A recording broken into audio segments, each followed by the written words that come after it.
Bonjour à toutes et à tous et bienvenue dans Coup de Com'. Aujourd'hui, on va voir quelle est la meilleure stratégie entre l'humilité. So things what I teach for kids, you have to respect gym, you have to respect your opponent, like your sparring partners, teammates, you have to respect coaches, you have to respect everybody. Et le trash talk. Déjà, merci à Jimmy et franchement, respect. T'as tenu 3 rounds, enfoiré. Dans le MMA, la guerre commence bien avant l'octogone, c'est pas juste un combat physique, c'est aussi une bataille psychologique, un duel de communication où chaque mot peut influencer l'image publique et l'issue du combat. Certains combattants entrent dans l'histoire par leur trash talk destructeur, d'autres par une aura de calme et de respect absolu. Mais lequel de ces styles de communication est réellement le plus efficace sur le plan stratégique et médiatique? Qui façonne le mieux son image auprès du public? On décrypte les mécanismes psychologiques et médiatiques qui font gagner un combat avant même qu'il ne commence. Anderson Silva, you absolutely suck! Vous avez remarqué, le trash talk est devenu indissociable du MMA et même du sport de combat en général, voire des sports tout court. Et à ce jeu-là, tous les combattants ne boxent pas dans la même catégorie. D'un côté, les grandes gueules, les provocateurs, ceux qui manient cet art comme une arme psychologique.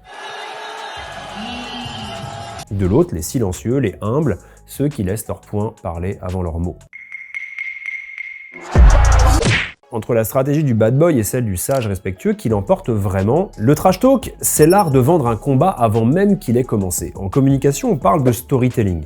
C'est une technique qui consiste à créer une histoire, une haine personnelle, une tension dramatique, et en fait, à le rajouter à l'affrontement pour captiver l'audience. Mohamed Ali en était le maître absolu, il ne se contentait pas de gagner, il écrivait une histoire autour de ses combats. Il ridiculisait ses adversaires, il les provoquait, il les forçait à réagir émotionnellement. Et ça, c'est un principe fondamental du jeu psychologique en MMA. Un adversaire qui combat avec ses nerfs est un adversaire qui combat mal. McGregor a repris cette recette en l'amplifiant à l'ère des réseaux sociaux. C'est du marketing de combat pur, une stratégie qui repose sur plusieurs leviers. L'identification, les fans adorent les grandes gueules charismatiques. La polarisation, plus on est clivant, plus on génère du buzz, et puis surtout l'anticipation. Un combat avec une rivalité intense devient un rendez-vous immanquable. C'est un peu l'image du faire monter la sauce. À l'ère du divertissement total, être un bon combattant ne suffit plus, il faut être un personnage. Ensuite, même si le trash talk crée une hype, la descente peut être rapide. Parce que tout le monde en a peut-être un peu marre aussi des combats qui se passent au micro et qui ne donnent rien en vrai. C'est l'exemple du combat entre Tyson et Jake Paul. Et puis surtout, il faut assumer derrière. Le trash talker joue aussi contre lui. Si les performances ne suivent pas, c'est lui qui devient la risée des réseaux. Doumbé, on l'a bien vu, sa hype elle a été très haute quand les résultats suivaient, et puis après il est tombé sur un os. J'arrive pas à voir ce que c'est. Ou plutôt sur une écharpe. Mais si le trash talk est une machine à cash, l'humilité, elle, construit des légendes. Georges St-Pierre, Khabib, Fedor Emelianenko, ces combattants ont conquis les sommets sans jamais tomber dans la provocation.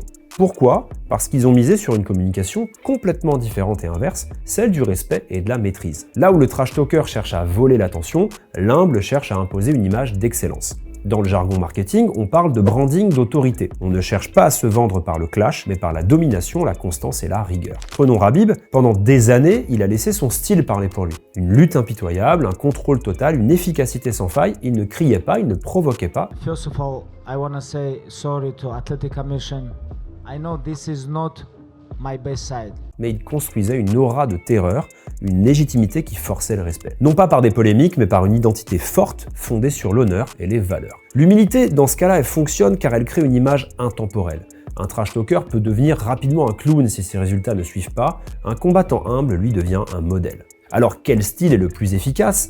Tout dépend de l'objectif. C'est sûr que si on parle de popularité instantanée, de buzz, d'argent, le trash talk est une arme redoutable. Les pay-per-view de McGregor explosaient, Doumbé a pris la lumière très vite de cette manière, les sponsors adorent. Mais sur le long terme, l'histoire montre que les combattants humbles construisent des héritages plus solides. Khabib, Georges St-Pierre ou Fedor ne sont pas seulement des combattants, ils sont aussi des icônes. Leur respect, leur discipline, leur constance leur permettent de rester au sommet de l'image, même après leur retraite. C'est là où on retrouve une opposition très classique en communication. Le trash talk est un modèle d'influence rapide, basé sur l'émotion et l'instantanéité, lorsque l'humilité est un modèle de prestige basé sur la crédibilité et la longévité. Mais attention, c'est pas tout noir ou tout blanc. L'exception qui confirme la règle, c'est d'ailleurs Mohamed Ali, et ça fait quand même une très grosse exception. La vraie leçon, c'est qu'il faut peut-être choisir la stratégie avec laquelle on est le plus à l'aise naturellement. Il y a des personnalités qui sont naturellement provocatrices, d'autres qui sont beaucoup plus réservées. Parce que dans la cage médiatique, où tout est scruté, amplifié, déformé, il ne suffit plus forcément de frapper fort, il faut aussi savoir comment parler. Merci d'avoir suivi cet épisode de Coup de Com', abonnez-vous, commentez évidemment, likez, et puis on se retrouve très vite pour de nouveaux décryptages. Ciao!